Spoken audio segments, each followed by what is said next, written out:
Good afternoon. Smart investor కార్యక్రమానికి స్వాగతం. Stock markets days లో పాయింట్ దగ్గర ట్రేడ్ అవుతున్నాయి. నిఫ్టీ సెన్సెక్స్ రెండు కూడా మోర్ దాన్ 1%, ఆల్మోస్ట్ 1% నష్టపోయాయి. సెన్సెక్స్ 320 పాయింట్ల నష్టంతో, నిఫ్టీ 102 పాయింట్ల నష్టంతో 10,256.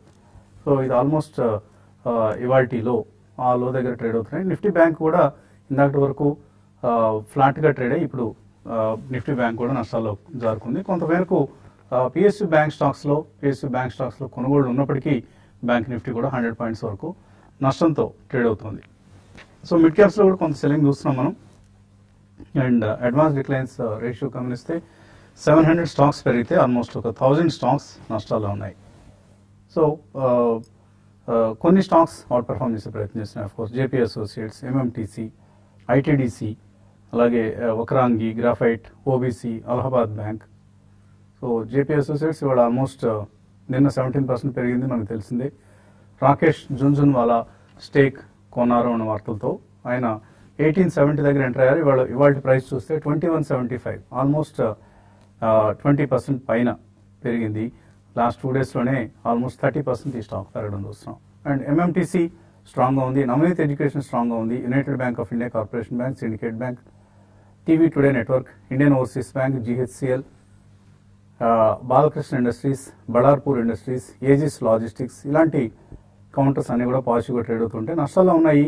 క్వాలిటీ డైరీ 7%, ఆల్మోస్ట్ 8% నష్టపోయింది. Bombay Burmah 6%, Coal India, NIT Technologies, Kaveri Seeds, Timken India, అలాగే VIP Industries, Tata Motors, Indian Oil Corporation, Reliance Defence, ఇలాంటి స్టాక్స్, బీపీసీఎల్, ప్రాజ్ ఇండస్ట్రీస్, ఇలాంటివన్నీ కూడా నష్టాల్లో ఉన్నాయి. సో ఒక వీకెండ్ ఫ్యాక్టర్ కూడా కొంత పనిచేస్తుంది. సో ప్రతి ర్యాలీ రాకపోయినా కూడా సెల్ చేస్తున్నారు. సో నార్మల్గా సెల్ ఆన్ ర్యాలీస్ అంటాం కదా. సో అటువంటి పరిస్థితి లేకపోయినప్పటికీ కూడా మార్కెట్స్లో నష్టాలు కొనసాగుతూ ఇన్వెస్టర్స్ను కలవర పెడుతున్న సమయం ఇది. ఇక ఎనలిస్ట్ అభిప్రాయాలు తెలుసుకుందాం. సో ఎటువంటి రెస్పైట్ లేదు మార్కెట్స్లో. ఆల్మోస్ట్ నిఫ్టీ 100 పాయింట్స్ కోల్పోయింది. ఇంకా ఎంతవరకు ఈ స్లైడ్ అనేది కొనసాగే అవకాశం ఉంది? ఇవాళ మార్కెట్ యాక్చువల్గా 10,300 మద్దతు స్థాయి దగ్గర నుంచి రికవరీ అవ్వాల్సిన సమయం. కానీ ఇలాంటి ఒక క్రూషియల్ స్టేజ్ లో మార్కెట్ టెక్నికల్ గా ఒక డౌన్ సైడ్ బ్రేక్అవుట్ వచ్చినట్టు కనిపిస్తుంది. మార్కెట్ గత 2-3 వారాలుగా 10,300 దగ్గర నుంచి కొంచెం ఒక సెంటర్ ఫామ్ అయ్యి కొంచెం రికవరీ అయ్యి ఇవాళ వీక్లీ చార్ట్ లో కొంచెం స్ట్రాంగ్ గా క్లోజ్ అయ్యింటే కనుక కొంచెం సపోర్ట్ తీసుకున్నట్టు అనుకోవచ్చు. అలా కాకుండా మార్కెట్ ఇవాళ 10,300 కిందే కనుక క్లోజ్ అవుతే కొంచెం టెక్నికల్ గా షార్ట్ టర్మ్ కరెక్షన్ మరింత కంటిన్యూ అయ్యే అవకాశాలు కనిపిస్తుంది. అప్పుడు నెక్స్ట్ సపోర్ట్ 10,000 వరకు కూడా వెళ్లే అవకాశాలు ఉంది. అంటే ఇంచుమించు ఒక 300 పాయింట్స్ వరకు ఇంకా డౌన్ సైడ్ రిస్క్ ఉంది. ఒకవేళ మార్కెట్ కనుక ఏమైనా క్లోజింగ్ సమయానికి అనూహ్యమైన రికవరీ వచ్చి 10,300 పైన కనుక క్లోజ్ అవుతే అప్పుడు ట్రెండ్ షార్ట్ టర్మ్ లో రివర్స్ అయినట్టు అనుకోవచ్చు. మార్కెట్ ఓవరాల్ గా చూస్తే కనుక గ్లోబల్ మార్కెట్స్ కొంచెం బాగా ఉన్నప్పటికీ మన మార్కెట్ మటుకు కొంచెం అండర్ పెర్ఫార్మ్ ఇస్తుంది. బహుశా మన ఇంటర్నల్ ఫ్యాక్టర్స్ కి మార్కెట్ కొంచెం రియాక్ట్ అవుతున్నట్టు అనిపిస్తుంది. So on the whole market week గా ఉంది. పిఎస్యూ బ్యాంక్స్ మటుకు కొంచెం ఈ లాస్ట్ 1 మంత్ గా బాగా పడ్డాయి కాబట్టి ఎస్బీఐ లాంటి స్టాక్స్ 240, 250 దగ్గర కొంచెం మేజర్ సపోర్ట్ కాబట్టి బహుశా కొంచెం రికవరీ అవుతుంది తప్ప కానీ బట్ మార్కెట్ రికవరీ అయ్యి మార్కెట్ ఒక అప్ ట్రెండ్ లోకి వెళ్తే కానీ ఈ స్టాక్స్ అని కూడా ఒక సస్టైన్ అప్ ట్రెండ్ లోకి వెళ్లే అవకాశాలు కనిపించట్లేదు. సో షార్ట్ టర్మ్ కొంచెం వీక్ గానే ఉంది అనుకోవచ్చు. సో వీకెండ్ ట్రేడ్ ఏమైనా కనిపిస్తుంది ఆపర్చునిటీ? ఇప్పుడు ఈ టైంలో ఏంటంటే ట్రేడ్ కొంచెం రిస్కీ అవుతుంది. అటు లాంగ్ వెళ్ళాలన్నా కొంచెం రిస్కీ బెట్ అవుతుంది, అటు షార్ట్ వెళ్ళాలన్నా కూడా రిస్కీ అవుతుంది. ఎందుకంటే బాగా మనకి ఓవర్సోల్ లో ఉంది. గ్లోబల్ మార్కెట్స్ అన్ని కూడా స్ట్రాంగ్ ఉన్నా కూడా మన మార్కెట్ బాగా వీక్ ఉంది. మరి లాస్ట్ ఒక హాఫ్ అన్ అవర్ 45 మినిట్స్ నుంచి కానీ చూసుకుంటే స్ట్రాంగ్ ఉన్న బ్యాంక్ నిఫ్టీ కూడా వీక్ అయింది. బట్ ఓవరాల్ గా బ్యాంక్ నిఫ్టీని మాత్రం సెల్ అండ్ ర్యాలీస్ అని చెప్తాను. ర్యాలీస్ రాకపోయినా కూడా కరెంట్ అవర్స్ లో కూడా పొజిషనల్ ట్రేడర్స్ కొంచెం దూరంగా స్టాప్ లాస్ పెట్టుకొని సెల్ చేయమంటాను. ఈ రోజు కొంచెం స్ట్రాంగ్ ఉన్నా కూడా మళ్ళీ నెక్స్ట్ 2-3 ట్రేడింగ్ సెషన్స్ లో మళ్ళీ బ్యాంక్ నిఫ్టీ వీక్ అయ్యే అవకాశాలే కనపడుతున్నాయి. ర్యాలీస్ లో సెల్ చేయమంటాను. రిలయన్స్ ఇన్ఫ్రా ఒకటి కూడా, ఇది కూడా ర్యాలీస్ లో సెల్ చేయమంటాను. 440 ప్లస్ అంటే 437 ప్రస్తుతం ఉంది. ఇది 444, 446 అట్లాగానే వస్తే 452 దగ్గర స్టాప్ లాస్ పెట్టుకొని 420 టార్గెట్ గా పొజిషన్ ట్రేడర్ సెల్ చేయొచ్చు. బయింగ్ విషయానికి వస్తే మాత్రం కొంచెం ఇన్ఫోసిస్ కానీ లేదా డాక్టర్ రెడ్డిస్ ల్యాబ్స్ కానీ రెండిట్లో కూడా ఎవ్రీ డిప్ లో బై చేసి ఒక 2-3% కైండ్ ఆఫ్ ప్రాఫిట్స్ కోసం అంటే ఫ్యూచర్ లో బై చేసిన వాళ్ళు కోసం బై చేయమంటాను. ఓవరాల్ గా మార్కెట్ మాత్రం ర్యాలీస్ లో సెల్ చేయమని చెప్తారు. ఓకే అండి, కాలర్స్ లైన్ ఉన్నారు. మొదటి కాలర్ హైదరాబాద్ నుంచి రాజు. హలో. హలో, అదండి రాజు. అవంతి ఫీడ్స్ 2500 తీసుకున్నానండి ట్రేడ్ లో అండి. ఏ రేట్ కొన్నారు? 2500 అండి. జేఎస్డబ్ల్యూ స్టీల్ 320 లో తీసుకున్నానండి. ఓకే, ఈ రెండు హోల్డ్ చేయొచ్చా? ఏంటి పడింది కదా, హోల్డ్ చేయమంటారు Avanti feeds and JSW steel. Avanti feeds గత 2 ఏళ్ళుగా చూస్తే కనుక మంచి అప్ ట్రెండ్ లో ఉన్న స్టాక్ 500 నుంచి 3000 వరకు ఒక 5-6 రెట్లు పెరిగి కొంచెం ఒక 2200 వరకు ఒక నార్మల్ టెక్నికల్ రియాక్షన్ లోకి ఎంటర్ అవడము, ఈ లెవెల్లో ప్రస్తుతానికి కొంచెం ఒక కన్సాలేషన్ ట్రెండ్ లోకి గురవడం కూడా చూస్తున్నాము ఈ స్టాక్. బట్ ఓవరాల్ గా చూస్తే కనుక అవంతి ఫీడ్స్ స్ట్రాంగ్ గానే ఉందనుకోవచ్చు. షార్ట్ టర్మ్ లో ఒక కరెక్షన్ ట్రెండ్ లోనే ప్రస్తుతానికి మూవ్మెంట్ అవ్వడం చూస్తున్నాము. సో ప్రస్తుతానికి అయితే ఈ లెవెల్లో కొంచెం సపోర్ట్ ఉంది కాబట్టి మార్కెట్ కనుక ఏదైనా రికవర్ అయిందంటే కనుక అవంతి ఫీడ్స్ ఇక్కడ నుంచి కొంచెం పెరిగే అవకాశాలు కనిపిస్తుంది. మొన్న రిజల్ట్ చూస్తే కనుక స్లైట్ గా కొంచెం తక్కువగా రావడంతో బహుశా ఈ మైనర్ కరెక్షన్ అనేది రావడం అని చూస్తున్నాం. అలాగే జేఎస్డబ్ల్యూ స్టీల్ కూడా చూస్తే కనుక ఈ స్టాక్ మనకి లాస్ట్ ఒక 1 year గా బాగా అవుట్ పెర్ఫార్మ్ చేసిన స్టాక్. ఈ మధ్య కొంచెం మిగతా స్టీల్ స్టాక్స్ మెటల్స్ లో కూడా ఒక కరెక్షన్ వచ్చినప్పటికీ జేఎస్డబ్ల్యూ మటుకు పెద్ద రాకుండా ఈ మధ్య కాలంలో ఇన్ఫాక్ట్ 200 నుంచి 300 రూపాయల వరకు డబల్ అయిన స్టాక్. ప్రస్తుతానికి టెక్నికల్ గా ఒక 10 to 15 రూపీస్ 280 వరకు కరెక్షన్ కి అవకాశం కనిపిస్తుంది. సో రెండు stocks valuation point of view కూడా పీఈ పాయింట్ ఆఫ్ వ్యూ కూడా స్ట్రాంగ్ గా ఉంది కాబట్టి హోల్డ్ చేయండి. కొంచెం షార్ట్ టర్మ్ కరెక్షన్ లో వీక్ గా ఉంది. తర్వాత కాలం నెల్లూరు నుంచి రవి వర్మ. హలో. నమస్తే సార్. నమస్తే, అడగండి. బలరాంపూర్ చిన్ని ప్రెసెంట్ మార్కెట్ లో ఎంత రావచ్చా? భారత్ ఎయిర్టెల్ బయట బలరాంపూర్ చిన్ని అండ్ భారతీ ఎయిర్టెల్. చూడండి, బలరాంపూర్ చిన్ని ఆ విషయానికి వస్తే ఒకటి ఉన్న వాటిలో దంపూర్ షుగర్, బలరాంపూర్ చిన్ని షుగర్ కౌంటర్స్ లో మంచి కౌంటర్స్ అంటే మంచి స్ట్రాంగ్ ఫండమెంటల్స్ ఉన్నవి. అయితే ఇప్పుడు ప్రస్తుతానికి షుగర్ ప్రైసెస్ అనేది చాలా వీక్ గా ఉన్నాయి. అవుట్పుట్ చాలా ఎక్కువ శాతం రావడం చూసాము. ఈవెన్ గ్లోబల్ గా కూడా షుగర్ ప్రైసెస్ బాగా డిక్లైన్ లో ఉన్నాయండి. కాబట్టి ఇప్పట్లో మళ్ళీ మనకి షుగర్ అంటే లాస్ట్ ఫ్యూ డేస్ కొంచెం ర్యాలీ వచ్చింది, అంటే బాగా పడిన కారణంగా పెద్దగా పెరుగుతాయి అనుకోనండి. కాబట్టి కొంచెం సైకిల్ మళ్ళీ చేంజ్ అవుతాయి, మళ్ళీ అప్ ట్రెండ్కి వస్తే తప్ప మీరు కొనాకండి, వద్దని చెప్తాను. భారతీయ ఎయిర్టెల్ కూడా ఈ మధ్య కాలంలో వీక్ గానే ఉందండి. ఈ రెండు కూడా మీరు సెలెక్ట్ చేసుకున్న రెండు స్టాక్స్ కూడా ఇన్వెస్ట్మెంట్ కి అంత అనుకూలంగా అయితే ఉంటాయని అనుకోను. కాబట్టి రెండు కూడా అవాయిడ్ చేయండి. వేరే స్టాక్ ని వేరే సెక్టర్ ని సెలెక్ట్ చేసుకోమని చెప్తాను. అనకాపల్లి నుంచి శ్రీనివాస్ లైన్ ఉన్నారు. హలో. హలో. అడగండి శ్రీనివాస్. హలో. హలో, నమస్తే అండి. నమస్తే అండి, అడగండి. నా పేరు శ్రీనివాస్ అండి, నేను అనకాపల్లి నుంచి మాట్లాడుతున్నాను. నేను బిర్లా కార్ప్ 820 లోని, తర్వాత ఎల్ఐసి హౌసింగ్ ఫైనాన్స్ వచ్చేసి 511లోని బై చేశానండి. లాంగ్ టర్మ్ హోల్డ్ కోసం ఉంచుకున్నాను అనుకుంటున్నా. కొంచెం స్టాక్స్ గురించి నాకు ఏమైనా చెప్తారండి? Birla Corp and LIC housing. Birla Corp మొన్న 2 ఏళ్ల క్రితం 2016 లో చూస్తే కనుక 300 రూపాయల లో నుంచి 1200 రూపాయల వరకు బాగా పెరిగిన స్టాక్ ఈ సిమెంట్ కంపెనీ. ఈ మధ్య కాలంలో చూస్తే కనుక బాగా హై నుంచి ఒక స్టీప్ రియాక్షన్ రావడం చూసాము. 1200 నుంచి ఇంచుమించు 700 రూపాయలకి రావడం చూసాము. ఈ స్టాక్ చూస్తే కనుక ఓవరాల్ గా మనకి ఫండమెంటల్ గా మొన్న లాసెస్ కూడా ప్రకటించడం చూసాము. అలాగే వాల్యుయేషన్స్ కూడా చూస్తే కనుక బాగా ఎక్స్పెన్సివ్. ఈ రెండు తోడవడంతో ఈ స్టాక్ అంతక్రితమే లాంగ్ టర్మ్ లో బాగా పెరిగింది కాబట్టి ఒకసారిగా మ్యాసివ్ సెల్లింగ్ ప్రెషర్ అనేది రావడం అవసరం. కాకపోతే ప్రస్తుతానికి ఈ లెవెల్లో కొంచెం సపోర్ట్ ఉంది కాబట్టి 750 లెవెల్లో ఈ లెవెల్లో కొంచెం ఆగే అవకాశాలు కనిపిస్తుంది. ప్రస్తుతం హోల్డ్ చేయండి, బట్ కానీ నెక్స్ట్ రిజల్ట్స్ వచ్చేంత వరకు మనం వెయిట్ చేయక తప్పదు. అలాగే హౌసింగ్ ఫైనాన్స్ కంపెనీస్ అన్ని కూడా అండర్ పెర్ఫార్మ్ చేసినట్టు మనం చూసాము. 800 రూపాయల నుంచి 480 రూపాయల వరకు పడింది. కానీ గత 3 ఏళ్ళుగా చూస్తే కనుక 14, 15, 16 లో ఈ లెవెల్లో కొంచెం స్ట్రాంగ్ సపోర్ట్ ఉంది కాబట్టి కొంచెం ఈ లెవెల్లో ఆగే అవకాశాలు కనిపిస్తుంది. సో మార్కెట్ కండిషన్స్ కొంచెం ఇంప్రూవ్ అవుతే హౌసింగ్ ఫైనాన్స్ లో కూడా ఒక సెక్టర్ లో ర్యాలీ వస్తే కనుక ఇక్కడ నుంచి కొంచెం పెరిగే అవకాశాలు కనిపిస్తుంది. హోల్డ్ చేయండి. ప్రకాశం జిల్లా నుంచి సాయి లైన్ ఉన్నారు. హలో. సార్ నమస్తే, అడగండి. సార్, ఎంఎంటీసీ 65 రూపాయలు ఒక 500 కొన్నాము. పిఎన్బి 1000 షేర్లు 90 రూపాయలు కొన్నాం సార్. ఇది హోల్డింగ్ కోసం కొన్నాను. ఉంచమంటారా అమ్మమంటారా? 1 year sir. Right. MMTC and PNB. చూడండి, పిఎన్బి మీకు మంచి అంటే రిస్కీ బెట్ అవుతుందండి. మీరు ఏంటంటే మీరు కాంట్రేరియన్ కింద బాగా పడుతున్నప్పుడు పిఎన్బి షేర్ కొన్నారు కాబట్టి మీరు ప్రాఫిట్ లో ఉన్నారండి. కాబట్టి మీరు ఇప్పుడు స్లోగా ఇప్పుడు కొంచెం చిన్న అప్ ట్రెండ్ ఉంది. ఈ అప్ ట్రెండ్ లోనే మీరు ఎగ్జిట్ కానండి. లాంగ్ టర్మ్ కి పిఎస్సి బ్యాంక్స్ అంతా స్ట్రాంగ్ ఉంటాయి అనుకోను. కాబట్టి మీరు పిఎస్సి బ్యాంక్ లో ఒక 10% దాకా ప్రాఫిట్ ఉన్నారు కాబట్టి ఇంకొక 2 to 3% 4% కైండ్ ఆఫ్ ర్యాలీ వస్తే మీరు పిఎన్బిలో ఎగ్జిట్ కమ్మంటాను. ఎన్ఎండిసిని మరీ లాంగ్ టర్మ్ అయితే హోల్డ్ చేయొచ్చండి. ప్రస్తుతానికి షార్ట్ టర్మ్ వీక్ ఉంది, డౌన్ ట్రెండ్ ఉంది. ఇది 160 నుంచి కరెక్ట్ అవుతూ వచ్చింది. అయితే క్లోజర్ గా 120 ఆర్ 112 దగ్గర బాటమ్ అవుట్ అయ్యే అవకాశాలు కనపడుతున్నాయి. లాంగ్ టర్మ్ కి అయితే ఎన్ఎండిసిని హోల్డ్ చేయొచ్చు. పిఎన్బి మాత్రం ర్యాలీస్ లో ఎగ్జిట్ కాండి. తర్వాత లక్ష్మి హైదరాబాద్ నుంచి. హలో హలో, నమస్తే అండి. నేను సంగవి మూవర్స్ అబ్జర్వ్ చేస్తున్నాను అనమాట. ఆ స్టాక్ లాంగ్ టర్మ్ కి తీసుకుందాం అనుకుంటున్నానండి. దాని రిజల్ట్ గురించి కొంచెం ఎక్స్ప్లెయిన్ చేస్తారండి. ప్లస్ ఐ థింక్ నేను 500 ఖర్చు అవుతుంది ఒక 18 to 20 months కి అని అనుకుంటున్నాను. లాంగ్ టర్మ్ కి తీసుకోవచ్చా? సంఘవి మూవర్సా ఏమండి? హలో, పేరు ఒకసారి మళ్ళీ రిపీట్ చేయండి. సంగవి మూవర్స్. సంఘవి మూవర్స్. ఎందుకు నవ్వారు ఇప్పుడు మీరు? 193లో రన్ అవుతుంది. నవ్వారు ఎందుకు అని అడుగుతున్నానండి. సరే, ఎనీవే సాంఘవి మూవర్స్ 194 ఉంది. ఆవిడ 500 రూపీస్ అవుతుంది అనుకుంటున్నారట. అంటే almost more than double price target expect చేస్తున్నారు. వస్తుందా?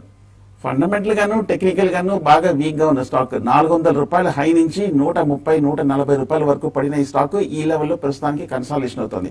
లాస్ట్ 2-3 క్వార్టర్లు చూస్తే కనుక లాస్ట్ ప్రకటించిన స్టాక్ హెవీ ఇంజనీరింగ్ లో ఉన్న సంఘవి మూవర్స్. బట్ అంతా 500 రూపాయలు అవుతుందంటే మరి ఏ బేసిస్ మీద తెలియదు. But as it is fundamental గా టెక్నికల్ గా వీక్ గా ఉంది కాబట్టి ఏదైనా ఒక పాజిటివ్ న్యూస్ అంటే ఒక స్ట్రాంగ్ టర్న్ అరౌండ్ రిజల్ట్స్ వస్తే తప్ప కానీ ఈ స్టాక్ ఇమ్మీడియట్ గా పెరగకపోవచ్చు. సో నష్టాల్లో కనిపిస్తున్నాయి. ఇన్ఫాక్ట్ రిజల్ట్స్ కనుక మనం గమనిస్తే వరుసగా నష్టపోతూ వస్తుంది ఈ కంపెనీ. అందుకని మీరు నవ్వారు. 500 రూపాయలు టార్గెట్ అంటే అత్యాశ అని నేను అంటాను అన్న ఉద్దేశంతో నవ్వినట్లున్నారు. నిజంగా కొద్దిగా ఆశ ఎక్కువగానే కనిపిస్తుందండి.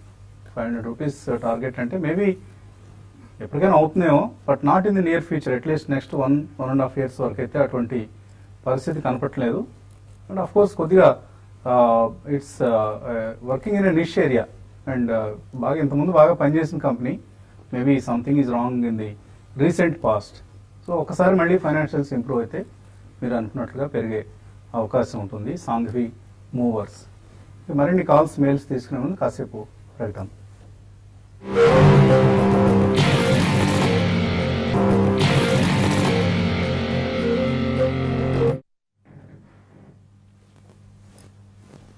స్మార్ట్ ఇన్వెస్టర్ కార్యక్రమానికి తిరిగి స్వాగతం. మార్కెట్స్ లో అమ్మకాల ఒత్తిడి కొనసాగుతోంది. 10,266 దగ్గర 0.9% నష్టంతో ఎన్ఎస్సి నిఫ్టీ, అలాగే 33,400 పాయింట్ల సమీపంలో సెన్సెక్స్ ట్రేడ్ అవుతున్నాయి. తర్వాత కాలర్ లైన్ లో ఉన్నారు. చెన్నై నుంచి రాకేష్. హలో. నమస్తే సార్. నమస్తే అండి, అడగండి సార్. నేను హెచ్టీ మీడియా కొనున్నాను సార్. అది price of 85 sir. HT media ఎక్కడ, ఏ రేట్లో కొన్నారు? 85 దగ్గర కొన్నాను, 85 రూపాయలు. ఓకే ఓకే, ఏం చేయాలి? హెచ్డి మీడియా మీరు హోల్డ్ చేసుకోవచ్చు అండి. లాంగ్ టర్మ్ కి హోల్డ్ చేసుకోవచ్చు. అయితే దీంట్లో ఏంటంటే ఇది మూమెంటం ఉండే స్టాక్ కాదండి, చాలా స్లోగా ఉంటుంది. ఏమాత్రం కూడా మార్కెట్ లో ఒక 200-300 పాయింట్స్ కైండ్ ఆఫ్ ర్యాలీ వచ్చినా కూడా పెద్దగా పెరగకపోవచ్చు. అట్లనే పడే డౌన్ సైడ్ కూడా రిస్క్ తక్కువ ఉన్న స్టాక్ అండి. ఇది చాలా స్లో అండ్ స్టడీ ఉన్న స్టాక్. మీరు ఆల్రెడీ కొన్న రేట్ నుంచి కొంత ప్రాఫిట్ లో ఉన్నారు. మొన్న రిజల్ట్ కూడా పర్లేదు, బాగానే వచ్చాయండి. మీరు లాంగ్ టర్మ్ ఉద్దేశం ఉంటే హెచ్డి మీడియాని కంటిన్యూ చేయండి. స్లో అండ్ స్టడీగా ఉంటుందండి. తర్వాత విశాఖపట్నం నుంచి మురళీ ప్రసాద్. హలో. హలో, అడగండి Murali Prasad. Good evening sir. Good evening. Hello, good afternoon sir. Good afternoon, అడగండి. గుడ్ ఆఫ్టర్నూన్ అండి. అడగండి మురళి గారు. నేను సాగర్ సిమెంట్ బై చేద్దాం అనుకుంటున్నానండి, లాంగ్ టర్మ్ యూస్ కోసం. బై చేయమంటారా? ఎంత ఇన్వెస్ట్ చేస్తారు? ఎంత మొత్తం ఇన్వెస్ట్ చేస్తారండి? Sagar cement. Okay, call cut అయిపోయింది, పెట్టేశారు. సో ఎనీవే సాగర్ సిమెంట్స్ కొనొచ్చా ఇక్కడ? సాగర్ సిమెంట్ చూస్తే కనుక ఈ మధ్య కాలంలో 1,150 రూపాయల నుంచి 900 రూపాయల వరకు పడింది షార్ట్ టర్మ్ లో. అలాగే లాంగ్ టర్మ్ లో చూస్తే కనుక మంచి అప్ ట్రెండ్ లో ఉన్న స్టాకే సాగర్ సిమెంట్. ఓవరాల్ గా సిమెంట్ స్టాక్స్ అన్ని కూడా ఈ మధ్య కొంచెం బాగా రిజల్ట్స్ అన్ని ఇవ్వడం మనం చూసాము. కానీ సాగర్ సిమెంట్ మొన్న రిజల్ట్ మటుకు చూస్తే మటుకు కొంచెం స్లైట్ గా డిక్లైన్ కనిపించింది. బట్ ఓవరాల్ గా చూస్తే కనుక లాంగ్ టర్మ్ చార్ట్స్ స్ట్రాంగ్ గానే ఉంది కాబట్టి షార్ట్ టర్మ్ లో కూడా 900 రూపాయల దగ్గర సపోర్ట్ తీసుకుంటుంది కాబట్టి కొంచెం లాంగ్ టర్మ్ కోసం సాగర్ సిమెంట్ పిక్ చేయొచ్చు. సూర్యాపేట నుంచి శ్రీనివాస్ లైన్ ఉన్నారు. హలో హలో అడగండి శ్రీనివాస్, అడగండి. నమస్తే, అడగండి. సార్ ఇప్పుడు కొత్తగా ఎంటర్ వాళ్ళకి ఇది ఖచ్చితంగా సార్ బాగా బాగా లాస్ అయిపోతుంది కదా, రోజు రోజుకి కొంచెం మార్కెట్ డౌన్ అవుతుంది కదా. ఇప్పుడు కొత్తగా మాలాంటి వాళ్ళు ఎంటర్ కావడానికి ఖచ్చితంగా అంటారా? ఎంటర్ కావడానికి మంచి సమయమే. ఎందుకంటే ఇప్పుడు కొద్దిగా మార్కెట్స్ కరెక్ట్ అయి ఉన్నాయి కాబట్టి ఈ రేట్స్ లో ఎంటర్ అయితే, కాకపోతే ఇంకా ఇక్కడ నుంచి తగ్గవా అంటే మేబీ తగ్గొచ్చు కూడా. సో దానికి సిద్ధపడి రిస్క్ తీసుకునే ఉద్దేశం ఉంటే ఎంటర్ కావచ్చు. ఒకసారిగా పెద్ద మొత్తం ఇన్వెస్ట్ చేయకుండా ముందుగా స్టాక్ సెలక్షన్ మీద దృష్టి పెట్టండి. మార్కెట్లో ఎంటర్ కావడానికి ఇంకా చాలా టైం ఉంది, ఎందుకంటే రికవరీకి ఇంకా టైం పట్టే అవకాశం ఉంది. కాబట్టి ఈలోగా ముందు concentrate on the stock picking అనేది చాలా ఇంపార్టెంట్ అండి. ఎటువంటి స్టాక్స్ని మీరు సెలెక్ట్ చేసుకుంటున్నారనేది. తర్వాత స్లోగా కొద్దిగా ఒకటేసారిగా కాకుండా ఈచ్ స్టాక్లో ఒక 2-3 సార్లు ఇన్వెస్ట్ చేసే విధంగా ప్లాన్ చేసుకోండి. తప్పకుండా మంచి సమయం ఇక్కడ ఎంటర్ కావడానికి. కాకపోతే ఒక 2 to 3 years టైం ఫ్రేమ్ మాత్రం తప్పనిసరిగా ఉంచుకోండి. ఎందుకంటే మళ్ళీ ఎలక్షన్లు అయిపోయి నెక్స్ట్ గవర్నమెంట్ ఎవరు వస్తారు కేంద్రంలో, ఇవన్నీ కూడా మార్కెట్స్ మీద పనిచేసే అంశాలు. కాబట్టి we wish you very happy investing. తర్వాత కృష్ణా జిల్లా నుంచి రమ.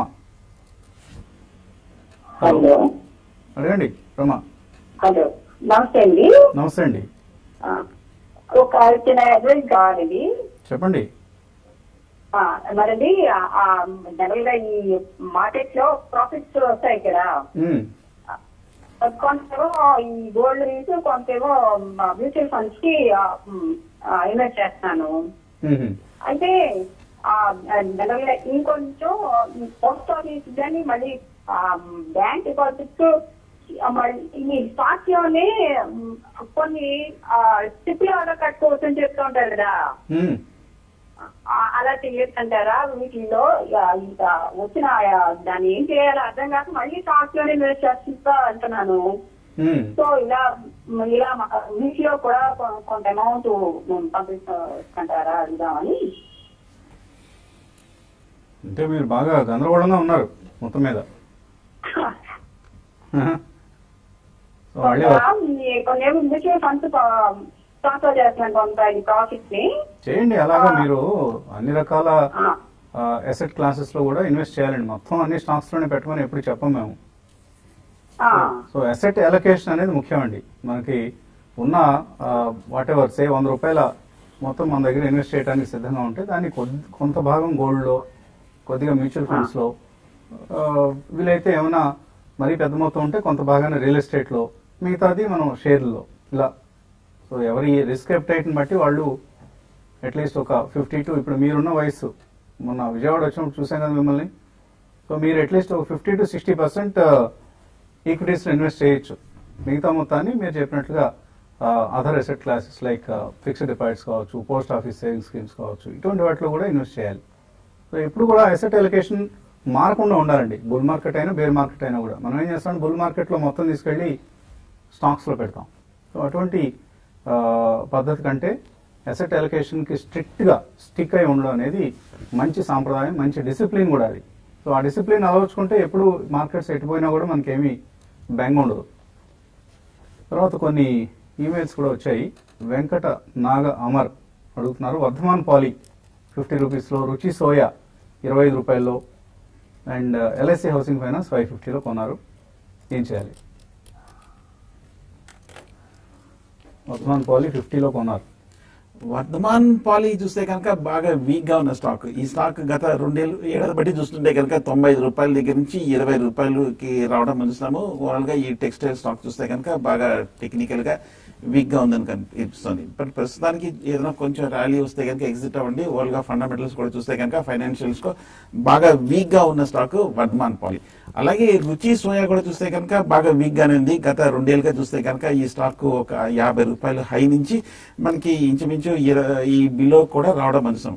టెక్నికల్ గా చూస్తే కనుక రుచి సోయా కూడా బాగా వీక్ గా ఉంది. ప్రస్తుతానికి హోల్డ్ చేయండి. బట్ ఏదైనా కొంచెం ఒక ర్యాలీ వస్తే కనుక ఎగ్జిట్ అవడానికి ప్రయత్నించండి. ఈ ఎడిబుల్ ఆయిల్స్ తయారు చేసే కంపెనీ రుచి సోయాలో ఒక వార్త ఉందండి. చాలా సంస్థలు బిడ్ చేశాయి ఈ కంపెనీ కోసం. కంపెనీ ఎన్సెల్టీకి వెళ్ళిన సంగతి మనందరికీ తెలిసిందే. సో చాలా సంస్థలు బిడ్ చేశాయని వార్తలతో ఇవాళ ఇంత వీక్ మార్కెట్లో కూడా 10% పెరిగింది. మేబీ ఇంకొద్దిగా ర్యాలీ అయినప్పుడు మీరు బయటకు వచ్చేసే ప్రయత్నం చేయండి రుచి సోయా నుంచి. అలాగే సుధాకర్ రెడ్డి, ఐరెడ్డి సుధాకర్ రెడ్డి మెయిల్ పంపించారు. వేదాంత కొన్నారు 315లో, హోల్డ్ చేసి ఎగ్జిట్ కావచ్చా? 21 రూపీస్ డివిడెండ్ ప్రకటించిందని కొన్నారు. ఒకటి ఇన్వెస్ట్మెంట్ వేరేగా ఉంటుందండి. మీరు షార్ట్ టర్మ్ ట్రెండ్ అయితే మాత్రం బాగా వీక్ ఉందండి. ఈ రోజు కూడా చూసుకుంటే 2% డౌన్ లో ఉంది. 280 ఆ లెవెల్ దాకా రావచ్చు. 280 ఈవెన్ 260 లెవెల్స్ టెస్ట్ చేసే అవకాశం ఉంది రానున్న రోజుల్లో. ఎందుకంటే ఇది పెరిగిన విధానం కూడా చూసుకుంటే ఒక 1-2 ఇయర్స్ 1.5 ఇయర్ బ్యాక్ 70 రూపాయలు 80 రూపాయలు ఉండేది. అక్కడి నుంచి కంటిన్యూ నాన్ స్టాప్ ర్యాలీ చూసాము. ఆబ్వియస్ గా కరెక్షన్ అనేది ఉంది ప్రస్తుతం. కొన్ని 5-6 నెలలు ఎట్లే ఉండొచ్చు అండి, సైడ్ వేస్ లో ఉండొచ్చు.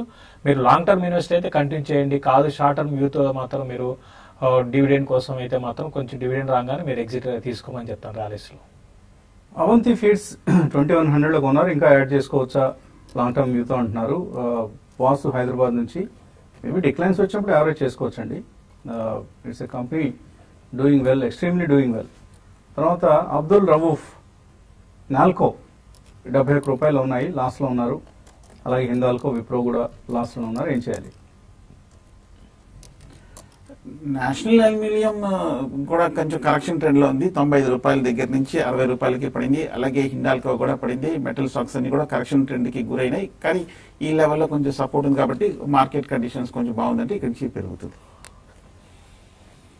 ఓకే, సో మార్కెట్స్ లో నష్టాలు కొనసాగుతున్నాయి. కొన్ని టెలికాం స్టాక్స్ లో మాత్రం మనం గెయిన్స్ చూస్తున్నాం. Like Idea Cellular, Bharti Airtel లాంటి స్టాక్స్ లో కొంత మనకు స్ట్రాంగ్ బయింగ్ కుదిరే కనిపిస్తుంది. అండ్ ప్రైవేట్ బ్యాంక్స్ వీక్నెస్ అనేది ఇవాళ మార్కెట్స్ డ్రాగ్ చేస్తున్న సెక్టర్స్ లో ప్రధానంగా Reliance, HDFC bank and other private sector banks. అలాగే పక్కనే డిస్ప్లే అవుతుంది ఇన్స్టా ఈఎంఐ సంస్థ సమర్పిస్తున్న mutual fund summit. Mutual fund పెట్టుబడులకు సంబంధించిన అంశాలపై మీకున్న సందేహాలను తీర్చేందుకు వారు ఒక చక్కటి సమ్మిట్ నిర్వహిస్తున్నారు ఈ శనివారం, అంటే రేపు సాయంత్రం దిల్సుఖ్ నగర్ సమీపంలో ఉన్న సురభి ఇలైట్ ఈ హోటల్లో. సో ఏవైనా సందేహాలు ఉన్నా, రిజిస్ట్రేషన్స్ కావాలనుకున్నా కూడా అక్కడ డిస్ప్లే చేస్తున్న నెంబర్స్ కాల్ చేసి రేపటి సమ్మిట్కు హాజరయ్యేందుకు ప్రయత్నించేయండి. ఇది ఇవాల్టి smart investor. Keep watching TV5.